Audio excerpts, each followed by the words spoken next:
उद्धव ठाकरे यांच्या पत्रकार परिषदेत शिवालय जे शिवसेनेचं राज्याचं संपर्क कार्यालय आहे त्याचं नूतनीकरणाचं उद्घाटन शिवसेनेचे पक्षप्रमुख माननीय उद्धव ठाकरे साहेब यांच्या शुभ हस्ते झालेलं आहे। निश्चित हे शिवालय जनतेचे प्रश्न, जनतेची अडचणी, जनतेवर होणारा अन्याय अत्याचार असेल तर त्याला आवाज उठवण्यासाठी सातत्यानं जरा ही पत्रकार परिषद आहे, घोषणानंतर द्या जरा शिवसैनिकांना विनंती आहे, पत्रकार परिषद आहे नंतर आपली बैठक आहे त्यावेळेस आपण घोषणा देऊ। आता पत्रकार परिषद आहे त्यामुळे घोषणा देऊ नका हे नम्र विनंती। शिवालय हे सातत्यानं अन्याय असेल, अत्याचार असेल, सर्वसामान्य माणसाचे दीनदुबळ्याचे प्रश्न असेल त्याच्यावर आवाज उठवण्यासाठी शिवालयानं शिवसेनेच्या माध्यमातून सातत्यानं पुढाकार घेतलेला नव्हे तर आवाज उठवलेला आहे।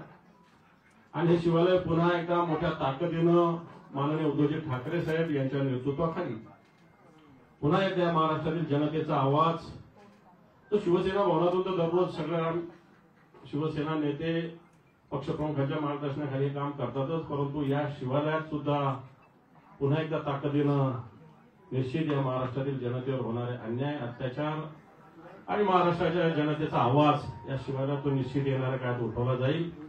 त्या निमित्तानं माननीय उद्धवजी ठाकरे साहेब आज या इथं आलेले, मी त्यांना विनंती करतो की या पत्रकार परिषदेस त्यांनी संबोधित करावं। नूतनीकरण केलेल्या शिवालयामध्ये आपल्या सर्वांचं मनपूर्वक स्वागत करतोय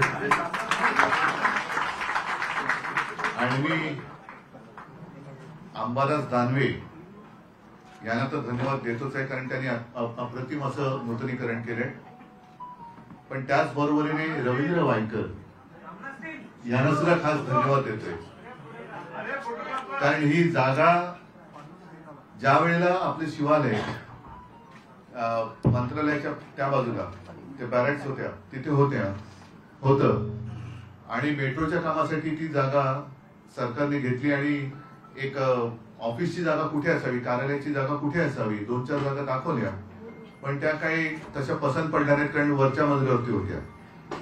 रवींद्र वायकर तेव्हा मंत्री होते आणि त्यांचं एक घर होतं, त्यांना मिळालेला म्हणजे निवासस्थान बंगला होता आणि वायकर म्हणाले की मी मुंबईचाच आहे, मी माझा जो बंगला आहे तो आपल्या शिवसेनेच्या कार्यालयासाठी देतोय आणि त्यावेळेला हे शिवालय उभं राहिलं, म्हणून या दोघांना मी धन्यवाद देतो।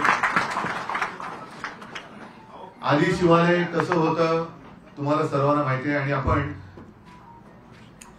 जसजसा काळ पुढे सरकतोय तसतसं नूतनीकरणाच्या निमित्ताने सुद्धा पुढे सरकत आहोत।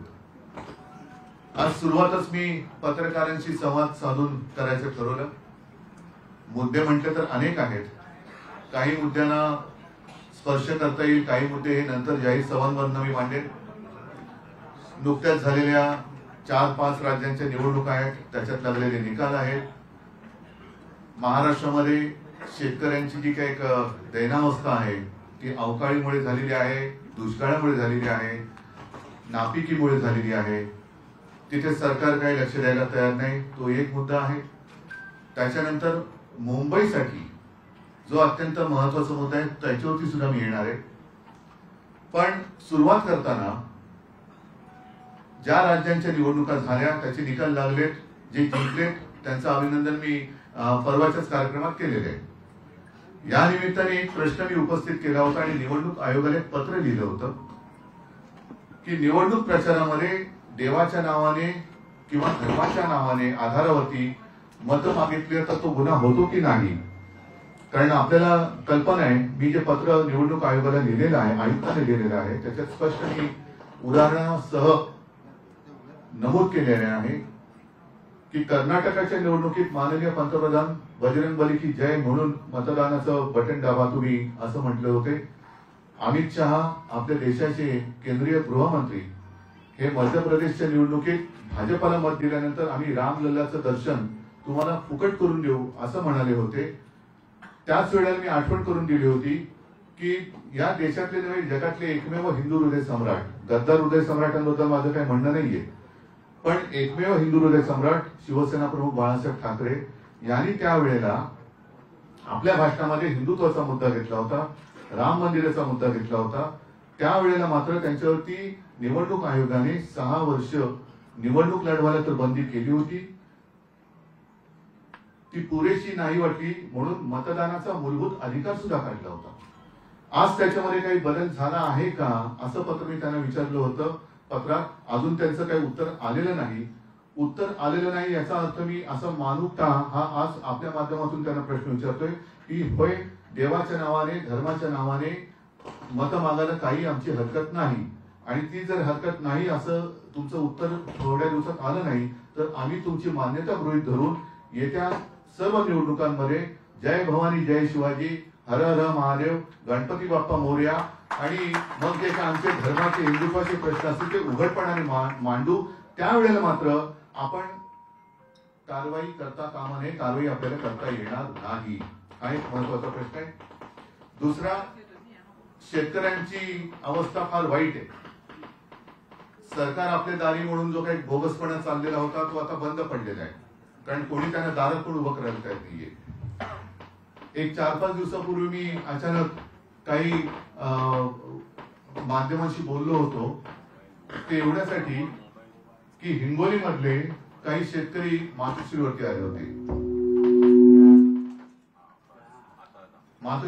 होते. आणि फार भयानक परिस्थिती आहे त्यांची. कोणी त्यांना विचारत नाही. पीक विम्याचे पैसे मिळत नाहीयेत. पीक विमा घोटाळा हा तर एक वेगळा विषय आहे, त्याच्यावरती सविस्तर मी कधीतरी बोलेनच. मात्र ज्या वेळेला महाविकास आघाडीचं सरकार आलं होतं आणि एकमेव अधिवेशन जे नागपूरला झालं होतं, त्या जवळपास पहिल्याच पूर्ण अधिवेशन तेच पहिलं झालं होतं आणि एकच झालं होतं तेव्हा नागपूरचं. त्याच अधिवेशनात मी मुख्यमंत्री म्हणून माझ्या राज्यातल्या शेतकऱ्यांचं 2 लाखापर्यंत पीक कर्ज माफ केलं होतं, त्यांना कर्जमुक्त केलं होतं आणि ते केलं होतं. त्यानंतर मात्र ज्या ज्या नैसर्गिक आपत्त्या आल्या त्याही वेळेला आम्ही मदत केली होती. अगदी एनडीआरएफ एसडीआरएफच्या निकषा पलीकडे जाऊन मदत केली होती.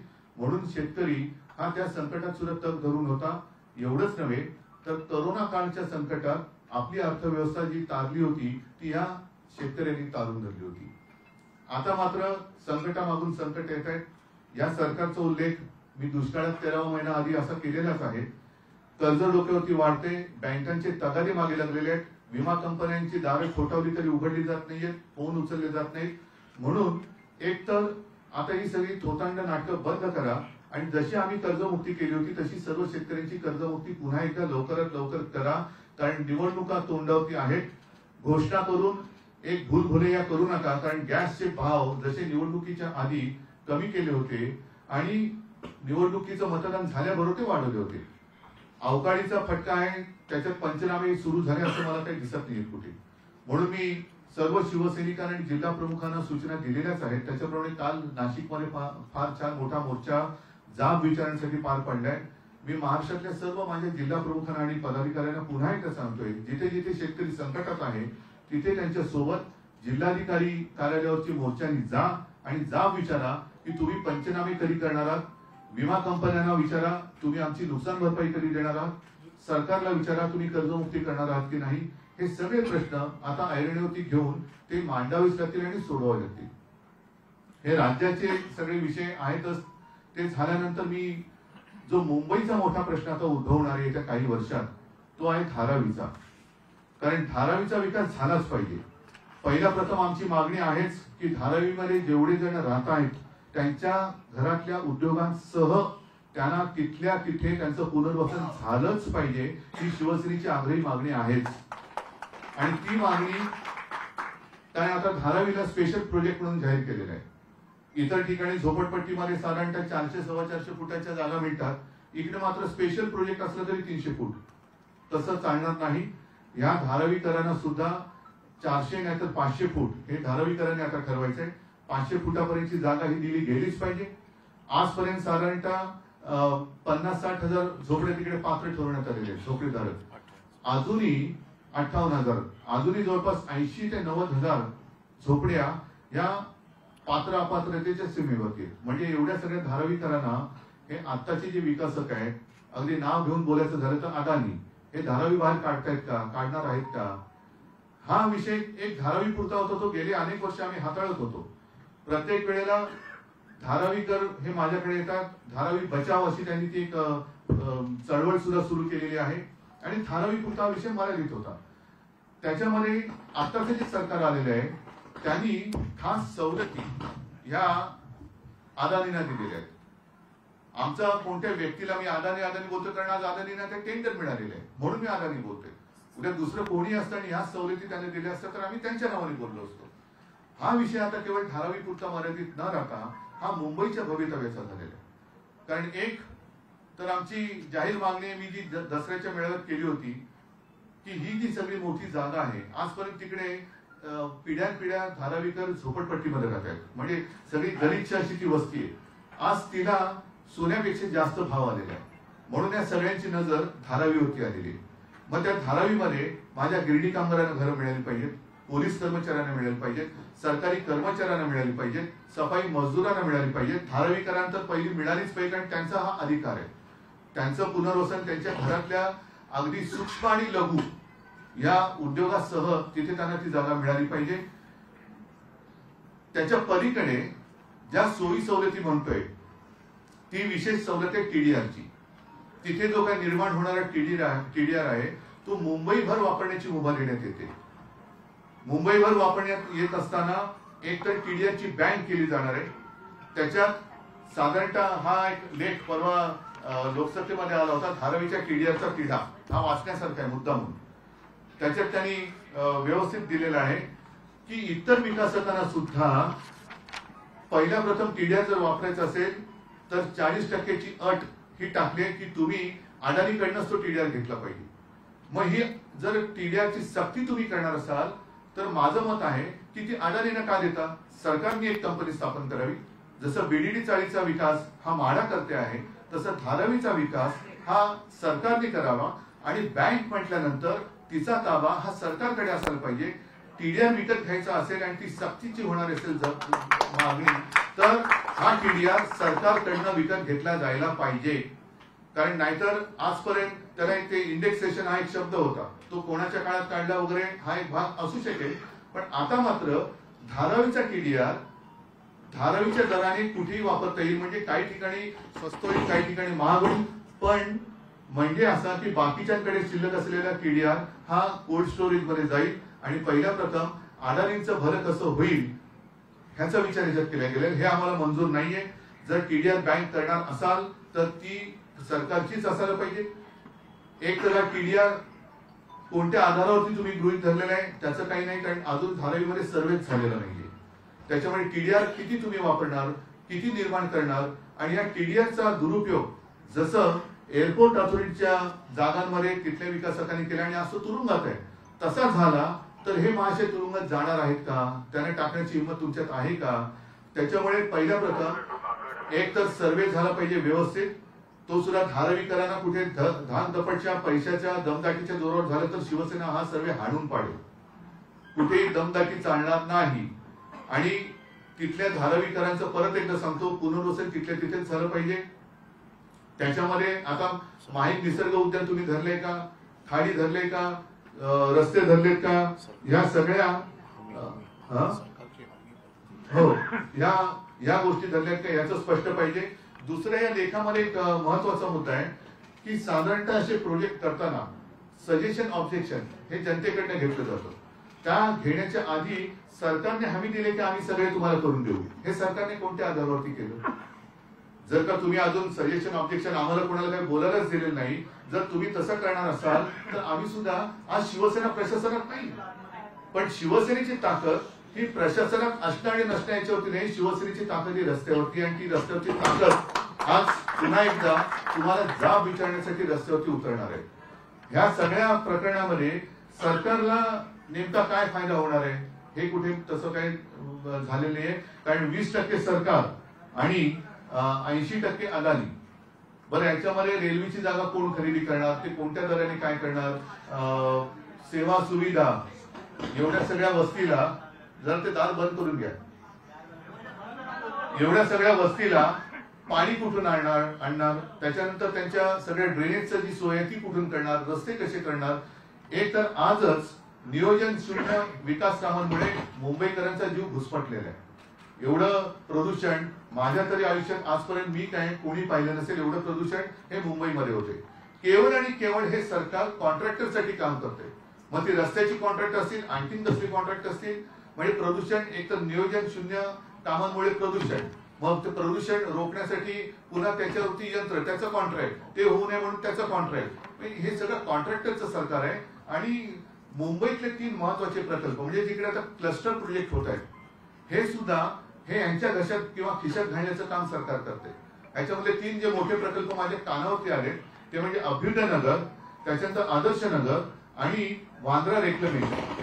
याचा पुनर्विकास हा सुद्धा अदानीला देण्यात येण्याचं थाटतंय. म्हणजे सगळं काही पूर्वी एक आपण म्हणायचं वाक्प्रचार, तसं भूमी गोपाल की तसं मुंबई अदानी की. ही मुंबई मराठी माणसाने 1960 साली रक्त सांडून बलिदान देऊन मिळवलेली आहे. ही आम्हाला कोणी आंदण दिलेली नाही आणि आम्ही ती कोणालाही आंदण देऊ देणार नाही. आणि याकरता सरकारला जाब विचारण्यासाठी, अदानीने सुद्धा स्पष्टीकरण विचारण्यासाठी येत्या 16 तारखेला शिवसेनेचा प्रचंड मोर्चा हा धारावीतून अदानींच्या ऑफिसवरती जाईल. कारण हे कोणीतरी बोललं पाहिजे, कोणीतरी विचारलं पाहिजे. धारावीकरांना सुद्धा मी आवाहन करतोय की तुमच्यासाठी तुमचं निमित्त आहे, तुमच्या जागा बळकावू देऊ नका. जर कोणी गुंडगिरी करायला आला तर शिवसेनेकडे या. शिवसेनेचे मर्द शिवसैनिक तुमच्या सोबत तिकडे या गुंडांना सरळ केल्याशिवाय राहणार नाही. आणि सरकारला सुद्धा मी सांगतोय की तुम्ही नावाप्रमाणे निंदे होऊ नका, कारण तुमचे सुद्धा दिवस भरत आलेले आहेत. सुप्रीम कोर्टाची तारीख जवळ येत चाललेली आहे. इथे काही जरी झालं तरी सुप्रीम कोर्ट बसलेलं आहे वरती. त्याच्यामुळे तुम्ही जाता जाता आपली मुंबा आई, मुंबा देवीच्या नावावरनं पडलेलं नाव आहे मुंबई, हे कोणाच्या तरी सांगण्यावरनं कोणाची तरी धुणी भांडी करताना केवळ आणि केवळ आपल्याला खुर्ची मिळाली म्हणून ती आंदण देऊ नका. हे पाप, मुंबईला खतम करण्याचं पाप हे कोणी करू नये. आणि जसं मी धारावीकरांना आवाहन करतोय तसंच मुंबईतल्या सर्व जात पात धर्म पक्ष सगळ्यांना आवाहन करतोय की मुंबईचे प्रेमी जे आहेत, कारण मुंबई ही कोणाला रिकाम्या हाताने आणि रिकामी पोटाने झोपायला देत नाही. जे जे येतात त्यांना मुंबई आसरा देते आणि त्यांच्या कष्टावरती मुंबई आहे. तर मराठी माणसांनी पण आलंच पाहिजे. जेवढे जेवढे मुंबईकर आहेत, जे मुंबई प्रेमी आहेत, त्यांनी 16 तारखेला हा आपल्या मुंबई बचाव नाही, मुंबई बचाव शब्द एवढे बोलण्यामुळे आम्ही काही कमकुवत झालेले नाही. मुंबईच्या कडे वाकड्या डोळ्याने बघायला याद राखा हे सांगण्यासाठी 16 तारखेचा मोर्चा धारावीतून निघून अदानीच्या कार्यालयावरती जाईल. आणि दुसरा पण मुद्दा आहे, कारण आता जसं हे प्रकल्प एक त्यांच्या घशात घालतात तसं वीज बिल सुद्धा आमाप यायला लागलेली आहे. तो वीज बिलाचा सुद्धा जो प्रश्न आहे तो मुंबई भरांचा आहे आणि तो सुद्धा त्याचं सुद्धा कॉन्ट्रॅक्ट किंवा ते सुद्धा काम अदानीत करायचं आहे. त्याच्यामुळे सगळ्यांसाठी एकदा सोक्ष आता लावायची वेळ आलेली आहे की मुंबईकरांनी नुसते कष्ट चुकत बसायचे का. आणि मुंबईतले सगळे चांगले म्हणजे आता डायमंड मार्केट असेल, सगळं असेल, ते अहमदाबाद, ते सगळं गुजरातला. मग मुंबईकरांनी करायचं काय आणि मुंबईकरांनी नुसतं काय यांची धुणी भांडी करायची का. तर ह्या सगळ्यांचा एकदा तुकडा पाण्याची वेळ आलेली आहे. म्हणून मी वीज बिलाचा आहे, धारावीचा आहे, एकूण टीडीआरचा आहे, बाकीच्या झोपडपट्ट्या योजना ज्या काही धोक्यात येणार आहेत त्यांचा आहे. आणि एवढं केल्यानंतर जे घरं घेणारे सर्वसामान्य माणसं आहेत त्यांना याचा फायदा काय होणार आहे. आणि म्हणून मी परत सांगतो की आम्ही कुठेही विकासाच्या आड नाही. आम्ही विकासाच्या आड असतो तर शिवसेनेकडे मुंबई असताना जो विकास आम्ही केला तो झालाच नसता. कोस्टल रोड हे आमचं स्वप्न हे येत्या 1-2 वर्षात आता पूर्ण होईल. असे मुंबईतले आम्ही जलबोगदे केलेले आहेत, अनेक रस्ते केले आहेत, उड्डाण पूल केलेले आहेत, बऱ्याच गोष्टी केलेल्या आहेत. करोना काळात मुंबई आणि धारावी मॉडेल हे सगळ्या जगात त्याची वाहवा झाली. धारावी मॉडेल त्यावेळेलाही कुठेही नव्हते.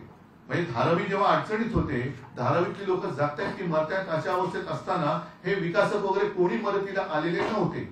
आज सगळं मैदान साफ झालंय असं त्यांना वाटत असेल तर तसं झालेलं नाही. शिवसेना तुम्ही किती फोडायचा प्रयत्न केला, तिला प्रशासनातून बाजूला काढायचा प्रयत्न केला, कशाला. माझं आज पुन्हा आव्हान आहे की 4 राज्यांच्या निवडणुका झाल्या, 5 राज्यांच्या झाल्या, भाजपाला भरघोस यश मिळालं. चला माझं आव्हान आहे की पहिली तुम्ही मुंबई महापालिका निवडणुका घ्या, मुंबई महापालिकेची निवडणूक, आणि त्या पलीकडे जाऊन आज सामनाच जो अग्रलेख आहे की एवढी तुमची लाट आहे तर त्या लाटेमध्ये एकच निवडणूक तुम्ही लोकसभेची बॅलेट पेपरवरती घेऊन दाखवा. बॅलेट पेपरवरती घ्या. म्हणजे आमच्याही मनामध्ये शंका नको. कारण आता सगळं वातावरण विरोधात असताना मध्ये सगळे जे काही एक्झिट पोल आणि काय सगळे पोल बिल येत होते ते उलटे पालटे करणारे निकाल लागतात. ते कसं घडलं हे मतदाराला हा प्रश्न पडत असेल तर ती शंका दूर करायला एकच निवडणूक, जर दम असेल तर बॅलेट पेपरवरती घ्या. बॅलेट पेपरवरती मतमोजणी करायला वेळ लागत असेल मान्य आहे, पण ज्या वेळेला निवडणुका लांबवल्या जातात, अगदी सिनेटची निवडणूक सुद्धा, साधी सिनेटची निवडणूक तुम्ही लांबवताय त्याच्यात वेळ नाही जात.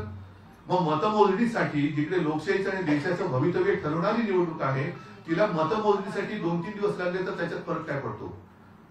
आज सुद्धा महापालिकेची निवडणूक वर्ष दीड वर्ष तुम्ही पुढे ढकललेली आहे, त्याच्यात वेळ नाही जात. तर तो जो वेळ आहे त्याच्यापेक्षा हा वेळ अगदी कमी आहे. तर तुमच्यात हिंमत असेल आणि तुमच्यात एवढा आत्मविश्वास भरला असेल तर उद्या होणारी लोकसभेची निवडणूक ही एकच निवडणूक देशभर बॅलेट पेपरने यांनी घेऊन जिंकून दाखवावी. आणि नाही तर पहिली मुंबई महापालिकेची निवडणूक यांनी बॅलेट पेपरवरती घेऊन दाखवावी. असो, हे सगळे प्रश्न आहेत, पण हा विषय जेव्हा मुंबईकरांच्या गळ्याशी आलेला आहे तेव्हा हा फास तोडण्याचं काम शिवसेना केल्याशिवाय राहणार नाही. आणि परत सांगतो, शिवसेना कुठे प्रशासनात नाही म्हणून आता मोकळं राहणार असं ज्यांना वाटत असेल त्यांना वटणीवर आणण्यासाठी 16 तारखेला धारावीतून अदानींच्या ऑफिसवरती शिवसेनेचा विराट मोर्चा धडकणार आहे. मी तमाम मुंबई प्रेमींना आवाहन करतोय, आपण सगळेजण त्याच्यात सहभागी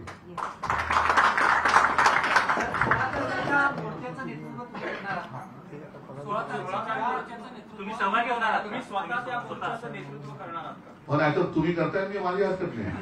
तुम्ही करणार असाल तर तुम्ही करा, मुंबई प्रेमींनी करावं, मी तर करणारच आहे. या मोर्चाचं नेतृत्व मी करणार, पण तुमची तयारी असेल तुम्ही करत असाल तुम्ही जरूर करा.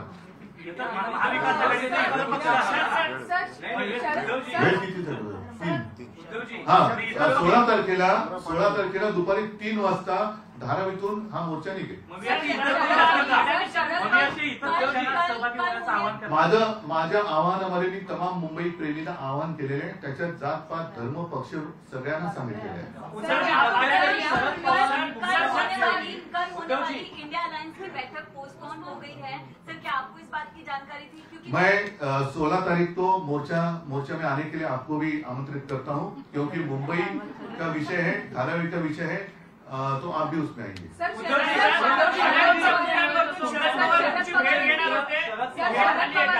अदानींच्या बाजूनं भूमिका दिसते आहे आणि मध्यंतरी त्यांनी असं म्हटलं होतं की अदानी धारावी विकास प्रकल्पाबाबतीत उद्धव ठाकरेंचे जर काही मतभेद किंवा गैरसमज असतील तर ते मी भेटून दूर करेन.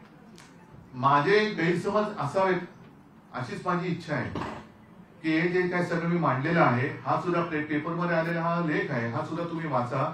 हे सगळे माझे गैरसमज असावे आणि इतरांना जशा काही गोष्टी बंधनकारक आहेत तशा अदानीनं सुद्धा असाव्यात आणि त्याने दिलेल्या सवलती हा माझा गैरसमज असावा अशी माझी प्रामाणिक इच्छा आहे. शरद पवारांनी या विषयावर नाही, एकाने कोणतरी बोला. शरद पवारांनी या विषयावर जर तुमच्याशी चर्चा केली तर त्यातून मी आता 16 तारखेचा मोर्चा जाहीर केलेला आहे आणि त्याच्यामध्ये शरद पवार साहेबांपेक्षा सरकारने भूमिका जाहीर करावी. ती नेमकं काय आहे, टीडीआर कशाच्या आधारावरती तुम्ही काढले, टीडीआरची बँक अदानीच्या ताब्यात बँकेचे चावे का देणार आहात, ती सरकारकडे का नाही, आणि बीडीडी चाळीचा विकास जसं म्हाडाच्या अंतर्गत करतोय, कारण याच्यामध्ये शेवटी अदानी स्वतः उभं राहून विकास करणार आहेत का, ते सुद्धा सब कॉन्ट्रॅक्टर नेमणार आहेत. मी जेव्हा मुख्यमंत्री होतो तेव्हा हाही विचार चालला होता की जशी ती झोपडपट्टी पुनर्विकासासाठी आपण एक कंपनी केली होती तशी एक कंपनी करून धारावीचा विकास करा. जगातले चांगले तिथले लोक येतील, टाउन प्लॅनिंग होईल. आता टाउन प्लॅनिंग सुद्धा मला वाटतं सरकारने करून त्याने दिले, मग अदानीने काय केले, ते सब कॉन्ट्रॅक्ट नेमणार, पैसा सरकारचा, जमीन टीडीआर आधी विकून पळाले तर कोण काय करणार. त्याच्यामुळे पहिला टीडीआरचा एक निकाल लावा आणि टीडीआरचा निकाल लावल्यानंतर जोपर्यंत तिथला विकास होत नाही तोपर्यंत टीडीआर विकायला बंदी करा. मी शिवसेनेपुरता बोलतो, बाकीच्या पक्षांचं मी बोलत नाही. मी शिवसेनेचा पक्षप्रमुख आहे, शिवसेनेचा मोर्चा मी आज जाहीर केलेला आहे.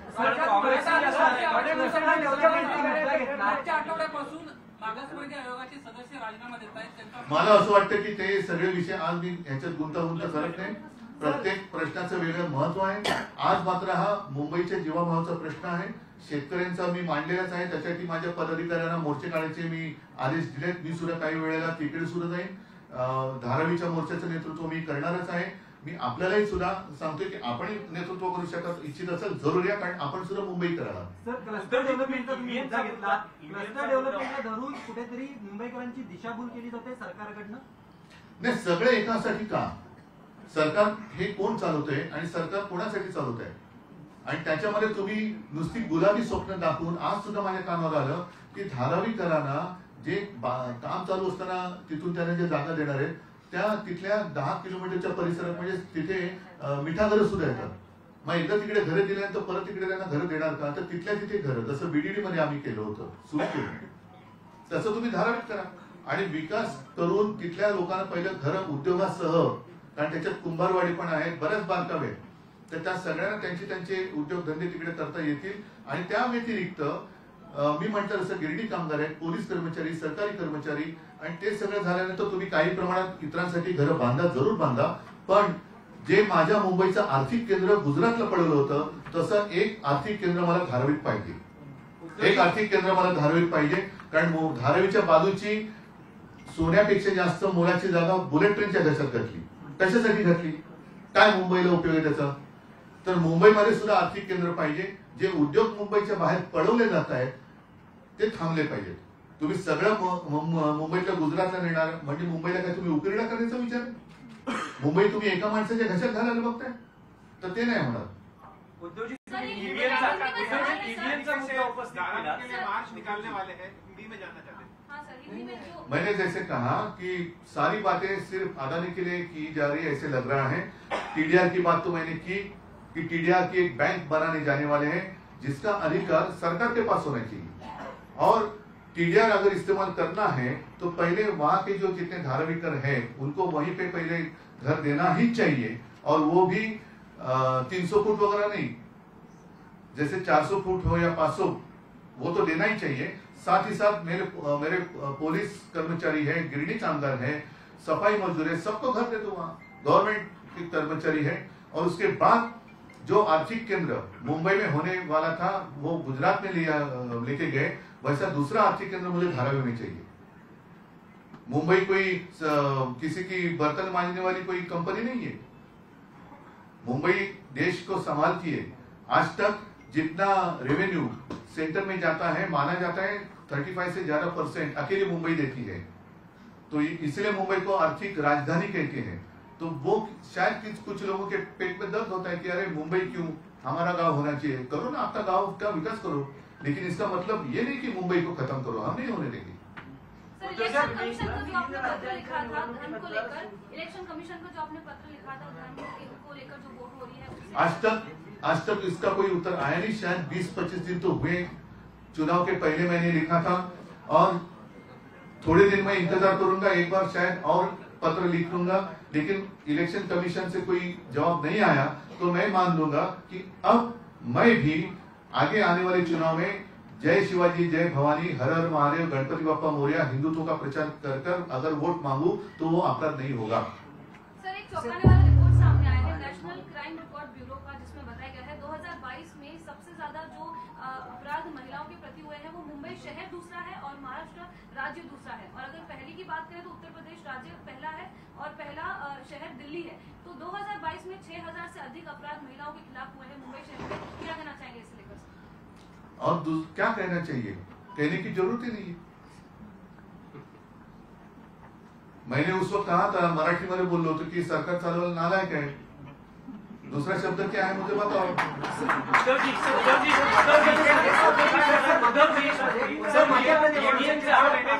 बीएमसी चुनाव लीजिए, ऐसा चैलेंज कर रहे हैं. बीएमसी चुनाव लीजिए. अरे पहले सीनेट का इलेक्शन ले लो. सर, मध्य प्रदेशमध्ये लाडली बहिणा प्रभावी ठरली. महाराष्ट्रामध्ये पण केंद्र सरकारच्या मला कळलं, जर परत मध्य प्रदेशमध्ये लाडली बहिणा हिचा प्रभाव ठरला, परिणाम दिसला. केंद्र सरकारच्या पण राज्यात मोठ्या प्रमाणात महिलांसाठी नहीं, लाडली बहना ठीक है, पर लाडली बहना हा जो प्रश्न होता कि गए साल मुंबई में ज्यादा से ज्यादा मुंबई नंबर 2 पर है, महिलाओं के ऊपर अत्याचार हुए हैं. तो लाडली बहना ये जो बात है मध्य प्रदेश में शायद उसका उपयोग या ये हुआ होगा. मणिपुर में क्यों नहीं हो रहा है? महाराष्ट्र में क्यों नहीं हो रहा है? क्या उनकी सब बहिणा होती है. माझा प्रश्न अभिवत आहे. हो, पण म्हणूनच माझं काय म्हणणं आहे की लाडली बहिणा जर मध्य प्रदेशमध्ये यशस्वी झाले असेल तर मुंबईमध्ये आता आपण प्रश्न विचारला, महिलांच्या अत्याचारात मुंबई नंबर 2 हे लज्जास्पद आहे. का इकडे इथल्या महिला बहिणी नाही आहेत आपल्या? मणिपूर मधल्या भगिनी आपल्या भगिनी नाही आहेत महिला? नाही, पण केंद्र सरकारच्या मोठ्या प्रमाणात योजना आहे. ईव्हीएमच्या मुद्द्यावर तुम्ही भूमिका मांडली, आज सामनामध्ये ही भूमिका मांडली गेली आहे. पण 5 राज्यांच्या निकालानंतर देवेंद्र फडणवीसांची प्रतिक्रिया आली होती.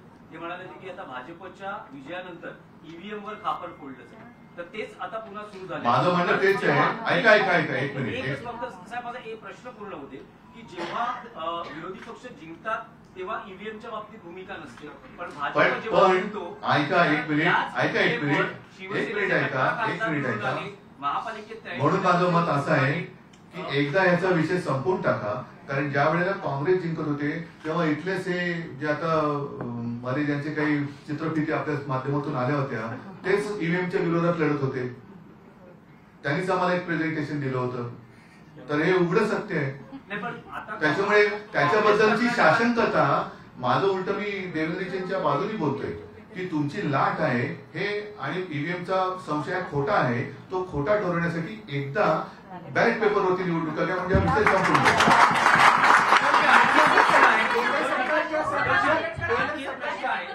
राहुल गांधींनी जे पंतप्रधान नरेंद्र मोदींच्या बाबतीत विधान केलं होतं, त्यांचा पनौती जो उल्लेख केला होता, त्याचा फटका 5 राज्यांच्या निकालांमध्ये आपल्याला पाहायला मिळाला. नाही, मी त्या राज्यात काही फिरलेलो नाही, त्याच्यामुळे मी त्याच्याबद्दल बोलत नाही. मी माझ्या महाराष्ट्रापुरता आणि मुंबईपुरता बोलतोय. म्हणून मुंबईच्या पुन्हा एकदा सांगतो, गळ्याशी येणारा विकासक त्याला जाब विचारण्यासाठी येत्या 16 तारखेला दुपारी 3 वाजता धारावीतून मुंबई प्रेमींचा मोर्चा शिवसेनेच्या माझ्या नेतृत्वाखाली निघेल आणि तो अदानीच्या ऑफिसवरती जाईल. धन्यवाद सगळ्यांना. जय हिंद, जय महाराष्ट्र. त्यामुळे धारावीकरांसाठी रस्त्यावर उतरण्याचा निर्णय आता उद्धव बाळासाहेब ठाकरे यांनी घेतला आणि त्यासाठी 16 डिसेंबरला 3 वाजता हा मोर्चा निघेल आणि अदानींच्या ऑफिसकडे जाईल. आणि त्यासाठी आता शिवसेनेने आपली भूमिका स्पष्ट केलेली आहे. पुनर्विकासाचं नेमकं चित्र काय आहे ते स्पष्ट करा असं देखील त्यांनी म्हटलंय. पुनर्विकास तर आहेच, पण त्याचबरोबर धारावीकरांना त्यांच्या उद्योगधंद्यासह तिथे जागा द्या. 300 फूट नाही तर 400 ते 500 फूट जागा असणं गरजेचं आहे असं देखील त्यांनी म्हटलंय. पण त्याचबरोबर रहिवाशांच्या प्रश्नाबरोबरच इतर जे सरकारी कर्मचारी आहेत, सफाई कर्मचारी आहेत, त्यांना देखील त्यांच्या वास्तव्याचा प्रश्न दूर करा असं देखील आता उद्धव बाळासाहेब ठाकरे यांनी म्हटलेलं आहे. त्यांनी आता पत्रकार परिषदेत हे सगळे मुद्दे मांडले.